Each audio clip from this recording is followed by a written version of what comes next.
नमस्कार, आपण पाहता हिरकणी न्यूज. हिरकणी न्यूज प्रत्येक क्षण ताज्या घडामोडी आणि महत्त्वाच्या प्रत्येक बातमीसाठी नेहमी तत्पर. शाहूवाडीतील उकळू येथे गव्याचा शेतकऱ्यावर हल्ला, तुकाराम वडाम गंभीर जखमी. परिसरात भीतीचे वातावरण. उकळू तालुका शाहूवाडी गावातील शेतकरी तुकाराम चंद्रू वडाम वय 68 यांच्यावर गवा रेड्याने हल्ला केल्याची गंभीर घटना घडली आहे. ही घटना शनिवारी दिनांक 28 रोजी सकाळी 7च्या सुमारास घडली आहे. तुकाराम वडाम हे आपल्या शेतात मक्याच्या पिकाची राखण करण्यासाठी गेले होते. त्यावेळी झुडपांच्या आड लपून बसलेल्या गव्याने अचानक त्यांच्या मागून हल्ला केला. अनपेक्षितपणे झालेल्या या हल्ल्यात गव्याने जोराची धडक देत त्यांना खाली पाडले. त्यानंतर शिंगांनी उचलून जमिनीवर आपटत त्यांना गंभीर जखमी केलं.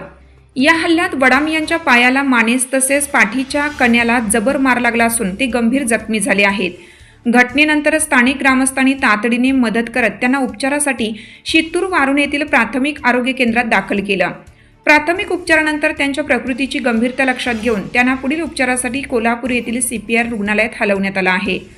दरम्यान या परिसरात गव्यांचा वावर वाढल्याने शेतकऱ्यांमध्ये भीतीचे वातावरण निर्माण झालं आहे. वन विभागाने तातडीने उपाययोजना कराव्यात अशी मागणी स्थानिक नागरिकांकडून करण्यात येत आहे. आपल्या हिरकणी न्यूज चॅनलला लाईक करा, शेअर करा आणि सबस्क्राईब करायला विसरू नका आणि रहा अपडेट.